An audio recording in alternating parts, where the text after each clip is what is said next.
अब बताइए फिर आप में क्या कमजोरी है? आप उसको देखते ही नहीं ना। आप सिर्फ मेरे बारे में इतने फिक्रमंद रहते हैं कि समझ में मुझे लगता है कि बाज़ वक़्त इन लोगों को रात में नींद नहीं आती जब तक मुझे गाली नहीं दिए। तो इंडिया अलायंस के लीडर्स हैं, इंक्लूडिंग समाजवादी पार्टी, उनमें इतनी हिम्मत नहीं है कि वो किसी और समाज को बोल सके कि इन्होंने हमको वोट नहीं दिया इसलिए हमारा ये हाल हो गया। मगर वो कल से शुरू हो जाएंगे, भारत की लैला हम है, हमारे नाम के गाने गाएंगे, नगमे गाएंगे, तो मुबारक हो उनको। कांग्रेस पार्टी तो कह रही है ये चुनाव इलेक्शन कमीशन ने जिताया है, ये चुनाव SIR के बदौलत चला है, इसीलिए जो जीता है वो जीता है, जो हारा है वो हारा है।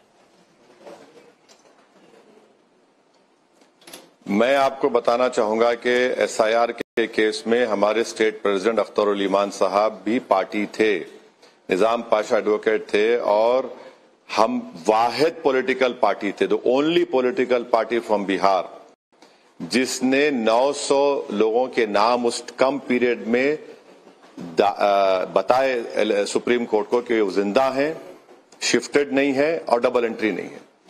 कोई दूसरी पॉलिटिकल पार्टी तो इतना बड़ा नंबर दे ही नहीं पाई। हमने वो काम किया, तो अब अगर दूसरे नहीं कर पाए, और साथ ही साथ हम उम्मीद करते हैं कि आपकी नाकामी जो है, अगर आप इलेक्शन कमीशन पे थोप रहे हैं तो ठीक है, आपका वैलिड रीजन होगा, मगर मेरा मानना यह है कि कई और रीजंस भी हैं।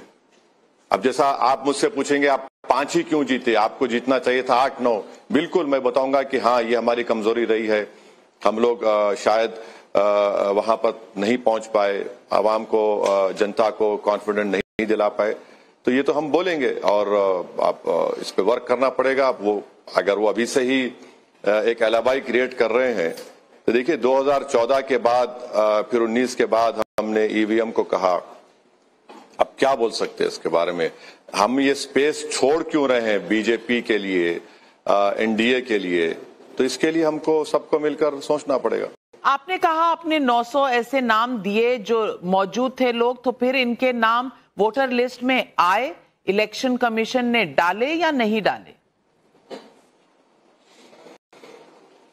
हमने उनको दोबारा एंट्री करवाया, उन लोगों का हमने डलवाया फॉर्म, क्या बोलते फॉर्म 6 या जो भी नंबर है, उनके नाम डलवाए हमने, उनका नाम आया। अच्छा, अगर कोई ऐसा ये बोल रहा है तो पोलिंग के दिन तो लोग आकर बोलते थे कि भाई हमारा नाम नहीं आया,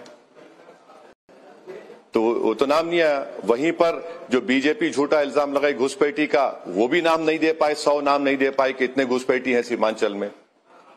तो ये खेल चल रहा है। लेकिन आप मानते हैं कि प्रोसेस में इलेक्शन कमीशन फेयर था? 900 नाम आए और वो डुप्लीकेट भी नहीं थे, वो लोग जिंदा भी थे, उनका वोट का हक था, तो वो नाम डलवाए, तो प्रोसेस तो फेयर था ना? नहीं, अब प्रोसेस फेयर था नहीं था वो इतना सब्जेक्टिव बात है कि हम 1 मिनट में नहीं कह सकते। मैं आपको स्पेसिफिक एग्जांपल दे रहा हूं अमूर का। जब नाम उनके SIR में डिलीट हो गए थे तो हमने उसको दलवाया, और मेरे ख्याल से बहुत से नाम उसमें इंक्लूड हुए, मगर दूसरे विधानसभा में क्या हुआ मैं उसके बारे में नहीं बोल सकता। मगर SIR के पर से हमारी पार्टी भी उसके खिलाफ है, इसीलिए हम सुप्रीम कोर्ट गए और आज भी हमारा केस वहां पर पेंडिंग है। मगर कोशिश तो हमारा काम है करना, और हम लोग कोशिश कर रहे हैं। ओवैसी साहब, आपका एक वाक्य, आपकी पार्टी का एक वाक्य बहुत बिहार चुनाव में चला, अब्दुल अब दरी नहीं बिछाएगा। क्या इसने पलट दिया लोगों की सोच को? और ये जो महागठबंधन की सोच थी कि बस MY में M पर सिर्फ उन्हीं का हक है, यानी कि माइनॉरिटीज पर सिर्फ उन्हीं का हक है, इस सोच को पूरी तरह से आज खंडित कर दिया?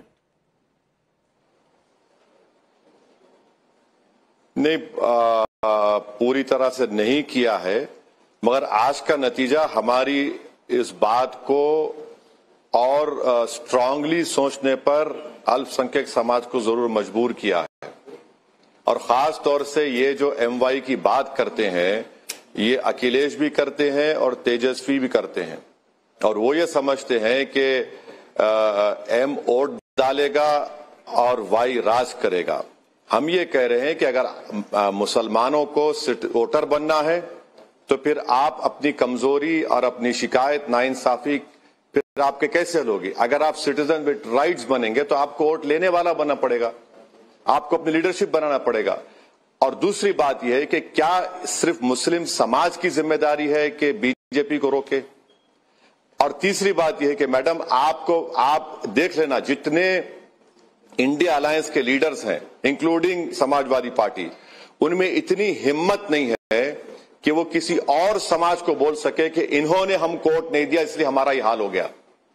मगर वो कल से शुरू हो जाएंगे, भारत की लैला हम हैं, हमारे नाम के गाने गाएंगे, नगमे गाएंगे, तो मुबारक हो उनको। मगर अगर वो ये समझ रहे हैं कि वोट लेंगे और मुसलमानों से कहेंगे कि हमें खव्वाली पार्टी की तरह, या फिर कभी आपने देखा कि चाय को प्लास्टिक के कप में डाला जाता है, मुसलमानों को प्लास्टिक का कप बना दिए, चाय पीकर उसको फेंकते हैं डस्टबिन में। ये नहीं हो सकता ना हम, और उसको रोकने की हम कोशिश कर रहे हैं। और उत्तर प्रदेश में भी जाके हम ये बात करेंगे, कोशिश करेंगे। जो अलायंस आज हमने स्वामी प्रसाद मौर्य और चंद्रशेखर आजाद रावण के साथ किया है, पल्लवी पटेल की पार्टी हमारे साथ है, हम लोग मिलकर काम करने की कोशिश करेंगे, क्योंकि ये सिर्फ यूज एंड थ्रो की पॉलिसी नहीं चल सकती। आप कब तक हमको डराएंगे? आप तो रोक ही नहीं पा रहे हैं बीजेपी को।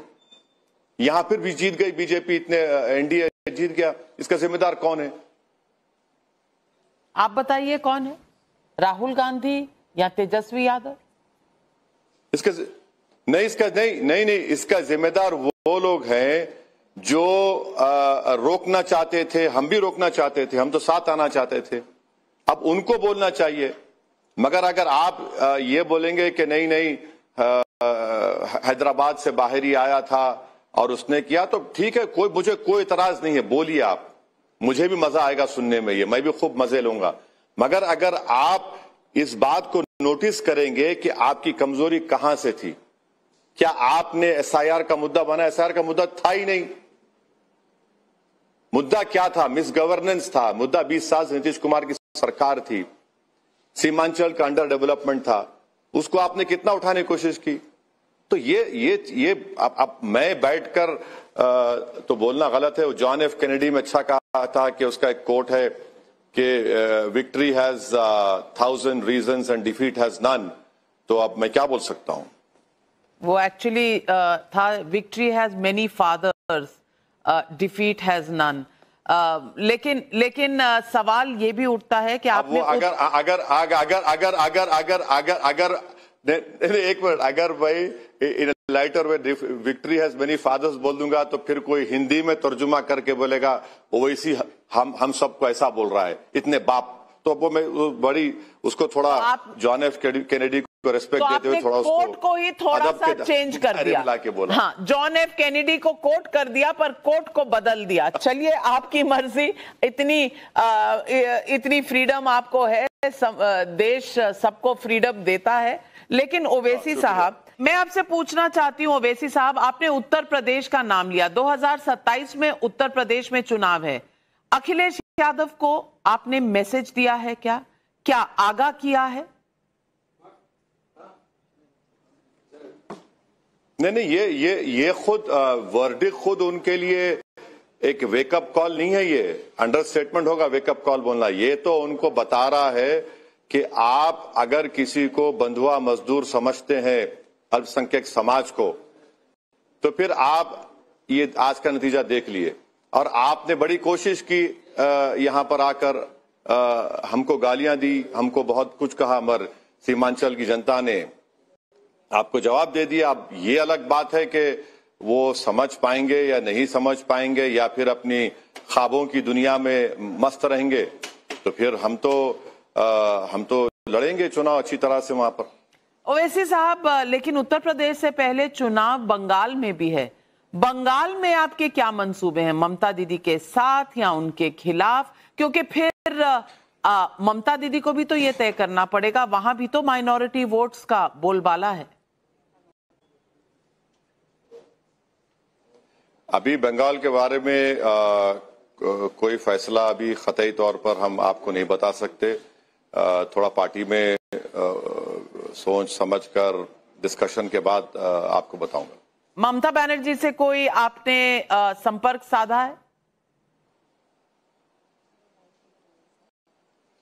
नहीं, कि कोई संपर्क कोई कुछ भी नहीं हमारा। हाँ, ये बात जरूर है कि पार्लियामेंट की जो जॉइंट वर्किंग कमेटी वक्फ बिल के ऊपर बनाई गई थी, उसमें हम जनाब कल्याण बनर्जी साहब के साथ, डी राजा साहब के साथ, जितने एमपीज थे, नासिर हुसैन भाई के साथ, हम सब ने मिलकर वहां पर कोशिशें की, उस बिल के अमेंडमेंट्स को अनकॉन्स्टिट्यूशनल करार दिया। हमने सब मिलकर काम किया, वो इससे बढ़कर कुछ नहीं। ओवैसी साहब, आपको बहुत से लोग कहते हैं कि आप बीजेपी की बी टीम हैं, इसीलिए आपने महागठबंधन के वोट काट दिए और बीजेपी को ये लैंडस्लाइड विक्ट्री दे दी। बीजेपी की अगर आप बी टीम हैं तो कांग्रेस को जुबली हिल्स में सपोर्ट कर रहे हैं, तो कांग्रेस की सी टीम है। जरा ये समझा दीजिए, बहुत कंफ्यूजन है। मैडम, मैं खुद समझ नहीं पा रहा हूं कि मैं क्या हूं। अब मुझे नहीं मालूम कि क्या हूं मैं इन लोगों के लिए, मगर एक बात है कि मैं अपनी पार्टी के फैसले का पाबंद हूं और मैं कभी भी इस बात की कोशिश नहीं किया, ना कभी करूंगा कि मैं किसी दूसरे पार्टी के मियार या उनके सो कॉल्ड जो उनके जो पैरामीटर्स हैं उसको उतरने की कोशिश करूं। मेरी पार्टी के लिए जो अच्छा होगा हम वो करेंगे। अब आपकी पार्टी के लिए जो अच्छा होगा आप करिए, हम उसको आपको रोक नहीं रहे हैं। मगर अगर आप इस बात को ये समझते हैं कि मुझे फुला टीम ये टीम बोलना चाहेंगे, इसका कोई असर जमीन पर अब नहीं होने वाला है। जनता ये पूछ रही है कि भाई कब तक आप ओवैसी को गाली देंगे, कभी आप तो दिखा दो कि आप कैसे हराएंगे बीजेपी को। अब यूपी की आप मिसाल देता हूं आपको। 2014 का पार्लियामेंट अखिलेश हार गए, 17 का विधानसभा हार गए, 19 का पार्लियामेंट हार गए, 22 का विधानसभा हार गए और फिर 24 का पार्लियामेंट इलेक्शन भी आपने ज्यादा कुछ खास नहीं किया। अब बताइए फिर आप में क्या कमजोरी है? आप उसको देखते ही नहीं ना, आप सिर्फ मेरे बारे में इतने फिक्रमंद रहते हैं। For more of such videos, do like, share and subscribe to ET Now Swadesh.